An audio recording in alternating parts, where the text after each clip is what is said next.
Well, it's a rainy day today. I'm here at Site B with the truck. We're gonna go ahead and see if we can get this alternator hooked up and how well it runs. I did get the plug. It was actually available through O'Reilly's. Ordered it online, but they had it in stock, so I ordered it late last night and picked it up this morning. So this ought to work for you. For those of you who are actually doing this, I got one time that you kind of have to disregard the colors if you're doing a trying to wire up something with the right colors, because the colors were all wrong on the last one I got for my T-top coupe. You basically got to go by the markings on the alternator or the way the plug's shaped, and the position of the wire there. I wouldn't go by color. It'd probably be a recipe for disaster. But anyways, looks like a pretty quality thing. 15 bucks, but again, junkyard, driving all the way there, driving all the way back, it probably would have been 15 bucks and 3 hours out of my day. So I decided to go that direction instead.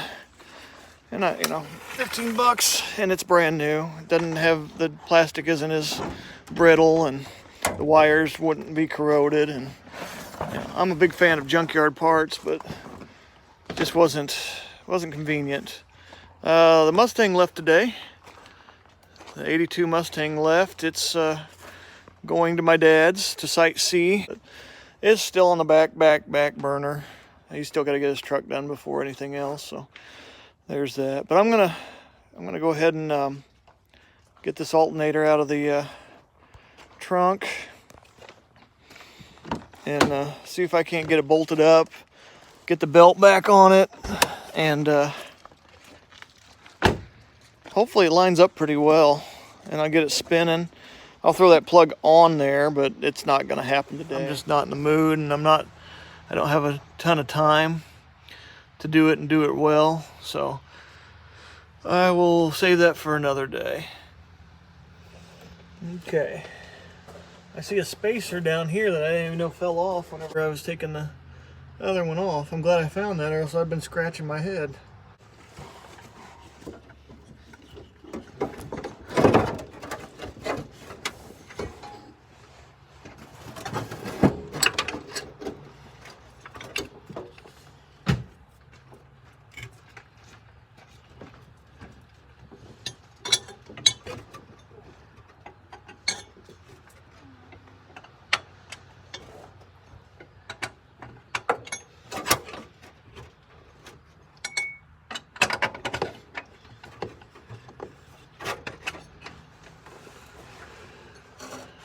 Okay, that's in. Spacer's in. Bolt's in. I'm gonna swing this up and put this bolt in on this ear. I can't show it. The top ear. This ear here. Right there.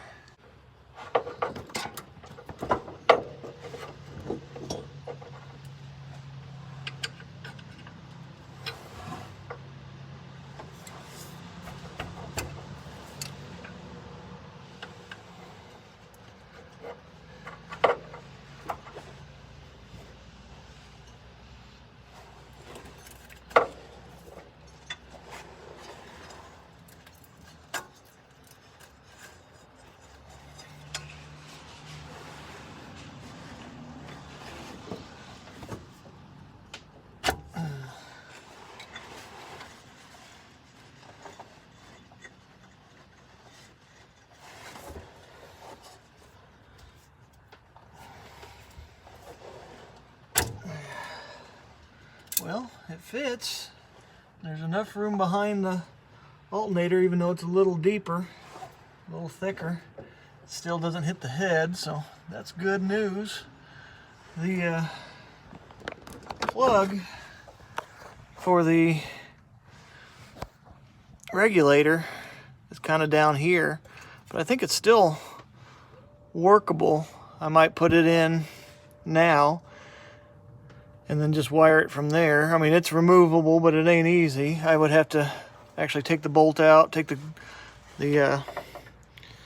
take this this bolt out and take the belt off to swing it down to bring that up to get it out, I would think. But all in all, it looks pretty good. I'm gonna go ahead and tighten it, and I'll put that plug in. Got it right here.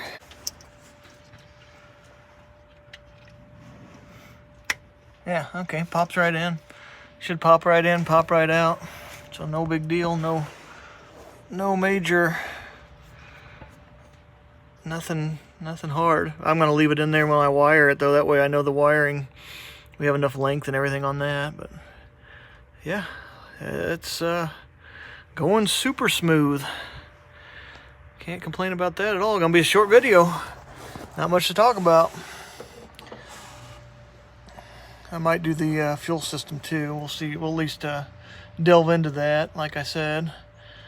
And I would drive it around, but it rained and I don't want to mess up the yard. So, and I can't drive it on the street yet without risk of being illegal. All right, we're just gonna tighten this up. We've got the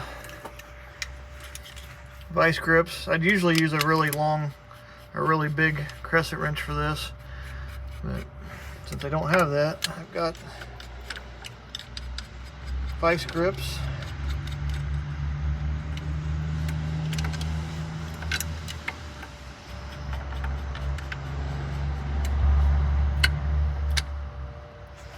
That'll give me a little more of a leverage on that. Nice convenient little square they put on there. The other one had it too, the stock one. This might be a slow book China without a ratchet or an impact.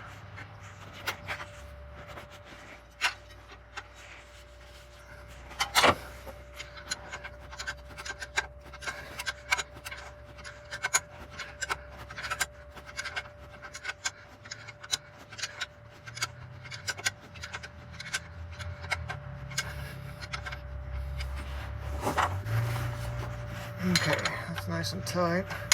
Don't want to go too tight. This belt is shot. One more thing that I'll do right before it hits the road, shortly after I get it legal, and we're actually going to take it for a drive, because this belt is, make no mistake about it, this belt is shot. But it's tighter than it was. Actually, that might be my undoing. It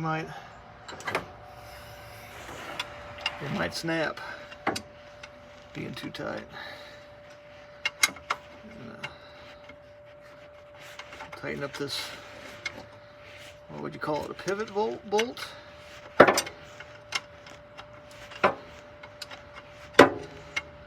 Just amazing to me that this engine's out of a 67 and this Alternator here is out of a, at the earliest 86 Mustang. It might have been a little earlier than that. I don't know when they started putting these in there. Let's just say 85. So 85, 67, and they still have the same basic profile, same basic mounting. It's not a bad thing. I have no problem with that. When parts interchange for decades, you can always upgrade your old car that way. Easy and usually cheap. And if this one fits, then I know a 3G will fit. I don't see any need for me to ever have to do an upgraded alternator, because I'm not going to have a whole bunch of stuff on this truck. No big stereo, just no big power draws that I'm going to need. But if you did have a truck with all the bells and whistles, you could, and it's still a 390 or FE, you could upgrade to a 3G pretty simply, I believe. Don't quote me on that, but these get changed out for a 3G all the time on Fox bodies, and their mounting system's a little more convoluted than this one is. So I would think this would be as simple, if not more simple, to upgrade to a 3G. But 3Gs cost money. This one was free, except for the $15 plug, which if I was a little more patient, I probably could have got for free also. Anyways, there's the install. There's the belt. It looks pretty straight. I mean, we'll know more when we crank it up. But got all my wires there. They're all newer. You know, they're gonna do good. I'm gonna use some of the old wiring off of the old alternator to try to maybe plug into the old stuff. I'm not sure about that. I thought this is some of the wiring. I could probably use this. This is probably the charge wire here. So I could use that. Just, I'm going to, yeah, I'll hardwire it in since these two plugs can come undone. All this wiring, you know, it can be, for the most part, removed. You know, this doesn't do anything anymore. All this going to this regulator doesn't do anything anymore. So a lot of this stuff can be just, you know, cleaned up, tossed out. Less chance of problems, less moving parts, less wiring, less old wiring. So to me, it's a win-win. I mean, it's a win all the way around. So let's crank this thing up, see what we got. All the wires aren't touching anything and grounding out. So, because this thing, in theory, would, well, possibly make juice happen.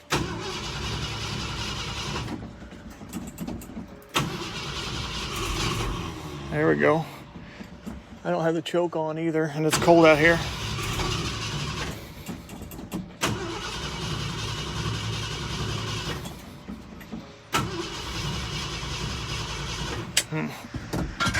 Yeah, let's pull the choke out. See what happens. I kind of halfway made that work last time.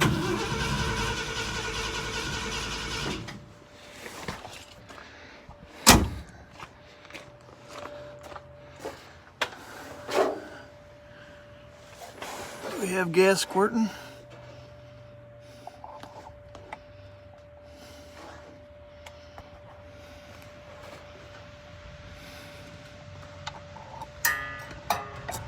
Yeah, a little bit.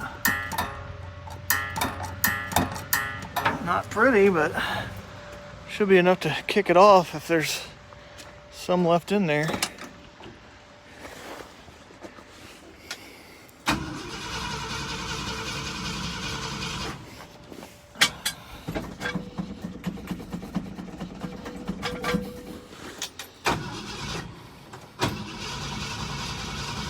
All right. I'm gonna go get some gas.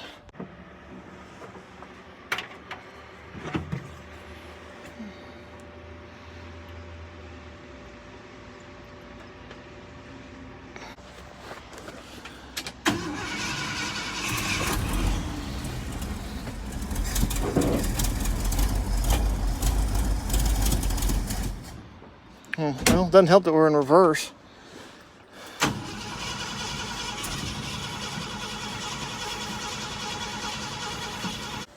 Maybe the carburetor's acting a fool.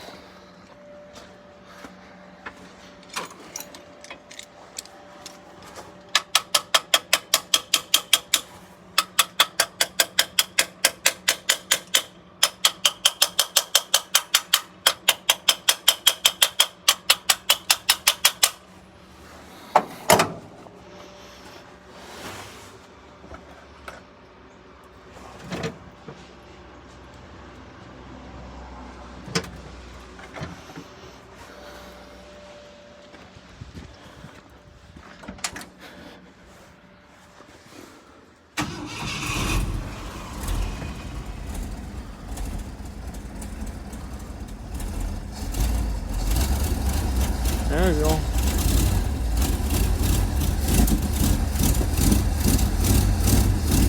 I think I just ran it really low on gas last time, and then the gas I was trying to put in it was no bueno, no good.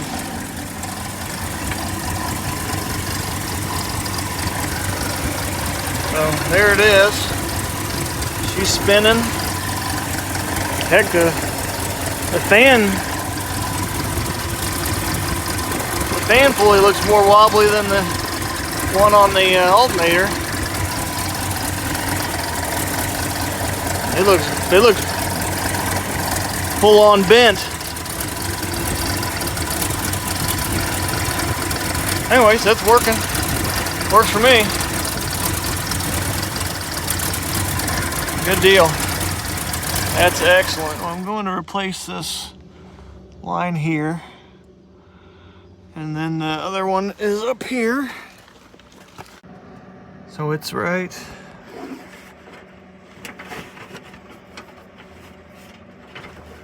here. That's the end of it right there. That's the nipple. So I'm gonna hook it to the where this hose is coming out of. Actually, I might just use that hose. Yeah, maybe. Seems like it's good enough. Nothing has clamps on it. I am gonna take that one hose off, squirt some stuff through it, and we're gonna probably put that filter in line up here. I just prefer it up here, closer to the fuel pump than I do back there. I can look at it easier, don't have to climb underneath the truck. I can just peek in here and see what it looks like. So we're gonna go ahead and disconnect that one. And by disconnect, I mean we're probably just going to cut it, peel it off, and replace it with other stuff. Take my handy dandy outboard motor filter that I got on clearance at Walmart that wasn't really on clearance. I forgot to check the price. I assumed it was a good deal. Not so much. It was, I think it ended up being a $7 filter. So whatever, it looks pretty quality, but I'd be more happy with a half that price filter because I'm going to be replacing them a lot anyways. So anyways, yeah. Let's go ahead and get this one off. It just held on with spring clamps.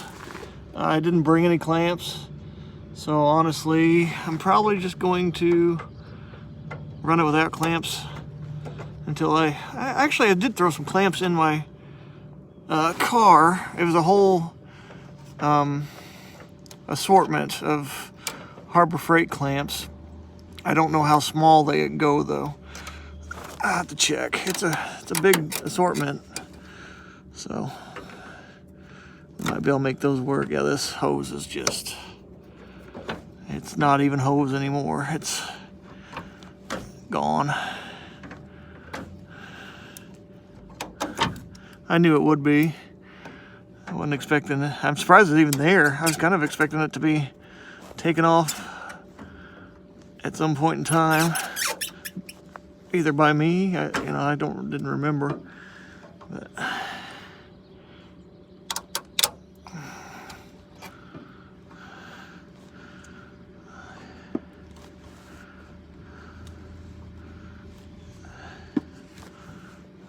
come on, hose.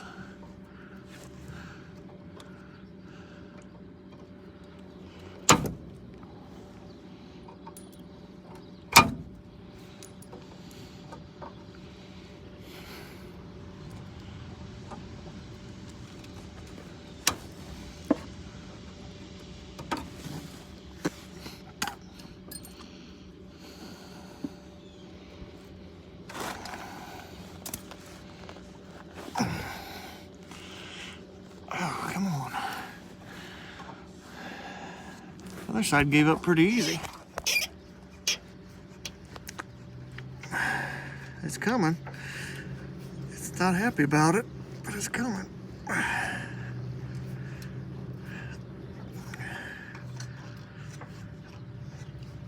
There we go. Okay. There we go, and there we go. I'll run some WD-40 through that. I said I was going to look inside the tank.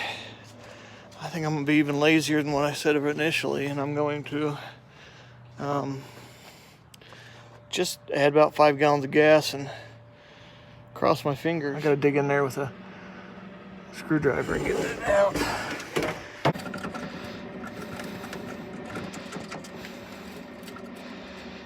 I like to give it the best chance for success I can before I go running gas in there. That seemed to be accepting a little bit better than the underside. Let's see if anything's coming out of the underside.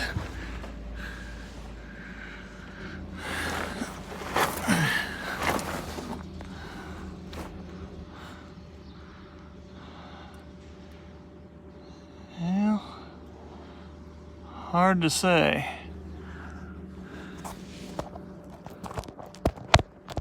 Can you watch it for me while I go check? While I go spray?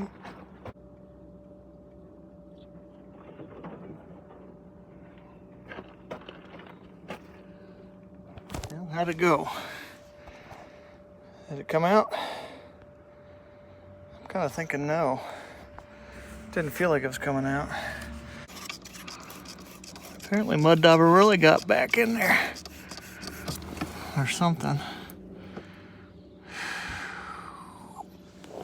I'm gonna hook it all up, see if it can't suck that stuff into the filter.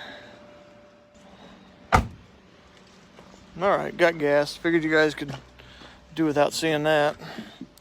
Not exactly the most exciting thing in the world. I don't remember the last time I filled the truck up by putting it in the side of the cab. We have gas, and it's dirty. There's all kinds of crud floating in there. Thank goodness for filters. Yeah, I mean, it works. We'll see how well, but let's see if we rev it up if it goes better.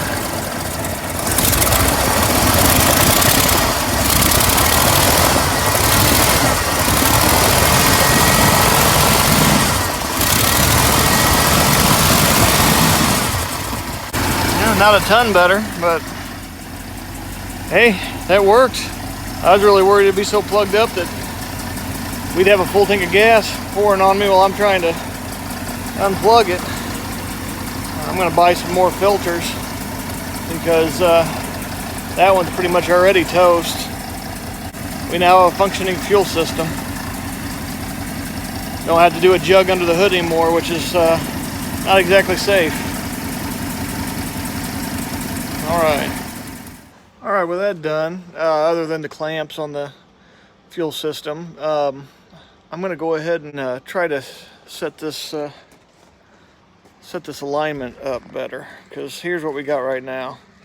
It's hard to see, but the passenger side wheel or tire, wheel and tire, are pointing pretty much straight. The driver's side's pointing way to the left. So I'm gonna get under there with my tools, loosen that up, see if I can't bring that in. I'm just changing the driver's side, so if it doesn't work, I'll just move the driver's side a little bit different, a little bit more one way or the other, till it measures out right, because that's the one that's definitely out, because that's the one I changed the tie rod on. Anyways, we'll see how this goes. Basically, there's two nuts under here. One with the wrench on it, and the other one to the left of that. I gotta loosen those up, and that'll loosen up the sleeve that they're on. They're clamps, and they're clamping this sleeve, if that makes any sense. I don't know if I can give you a better view. See that slice in there? That slot, that's where the hook goes and grabs and pulls it open while it's turning it. I'm not 100% sure which way I've got to go with this. I'm gonna loosen these up and then try to get one of the hooks on there and see what we got. So, well, these are loose. That's good, I guess. I believe the steering box is leaking power steering fluid pretty good. It's always red whenever it comes up here, whenever I come down here. I'm pretty sure that's not just residual. I'm pretty sure that's constant. Oh heck, I could turn it by hand. Well, I will until the tire starts digging into the ground. Still looks like it's way to the right. I don't know if it's getting better or not. That wheel hasn't changed, so that's good. I'm not moving that inadvertently somehow. Well, this one's Still way out here, so I'll keep cranking. Hopefully I'm going the right way. Well, I got it to about within a quarter of an inch from the front of the tire to the back of the tire. Anyways, so the front and the back are as close as I can get it. I'm sure they're not perfect, but close as I can get it with what I got. The inside of the cab smells like gas now, which I guess is better than smelling like turds, but I don't know that it might not give you more of a headache. I'm sure there's probably gaskets, and I saw, I can't pull this back with the bumper in there, I saw where it looks like somebody took the tank out before and pretty much tore up the fill tube, so I'm sure the fumes are leaking out of there.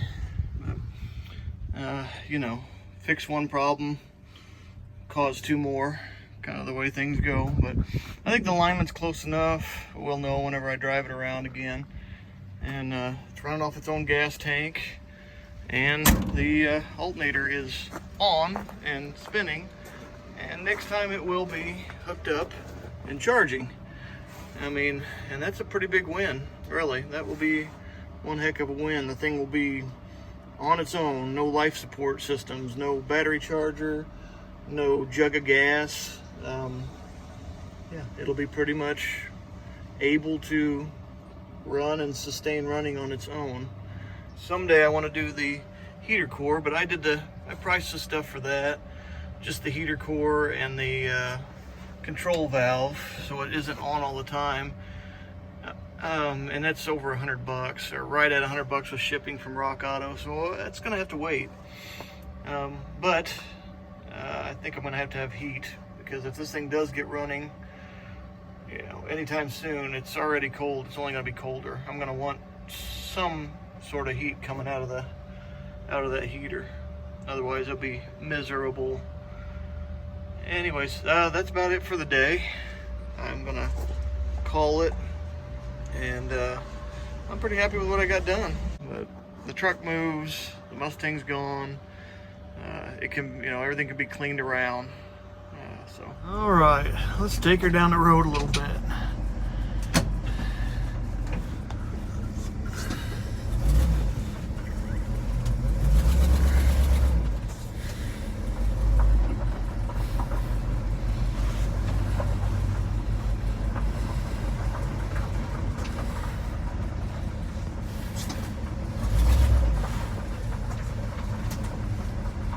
The last time I take it down the road, it just flat out shut off on me.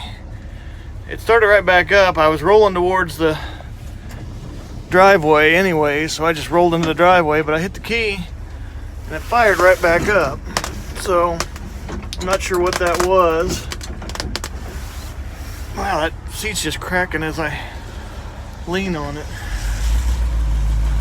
Wasn't very good to begin with, but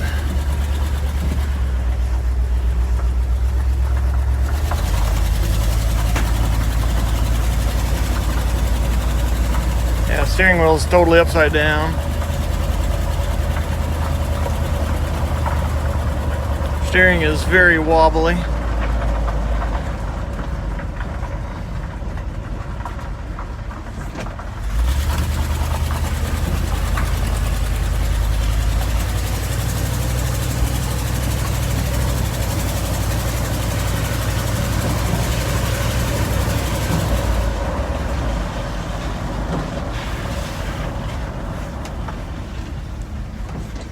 Power steering works when it wants to.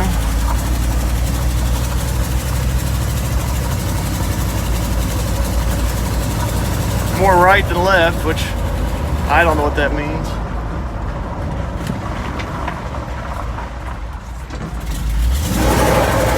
Woo! It spins out in the gravel on the wet. Ooh, backfire.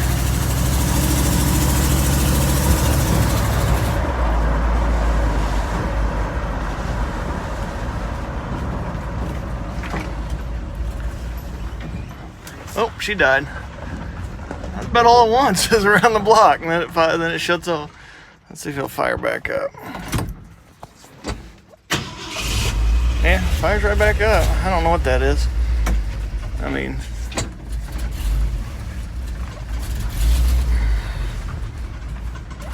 man, it's having trouble idling. I have the choke pulled out still too. It might have warmed up.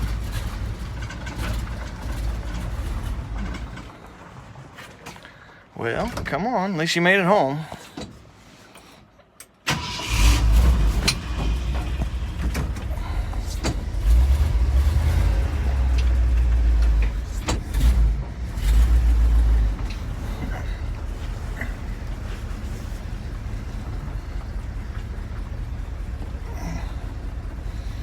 Yeah, not too shabby. I watch that shifter. Likes reverse better than it likes park.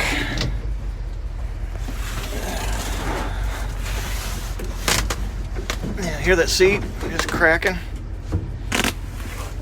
See, just cracks as I do that. It says I'm done. No more for me. I'm past my prime. No more of that. Anyways, she's running.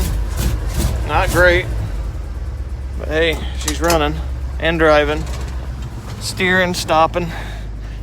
That's more than half the cars on Marketplace. I'd say still a project, but you know, a better project. Old purple Nurple's whirling away. Can't stop it. I hope it charges. If it doesn't, at least it proved that I could put one on there off a Fox body pretty easy. Anyways, gotta shut this down, call her a day. Figured you guys deserve to drive if you watched this far. So, alright guys, take care. Thanks for watching. As always, like, subscribe, comment, do all those good things, and you know, keep me motivated to keep doing these things and filming them.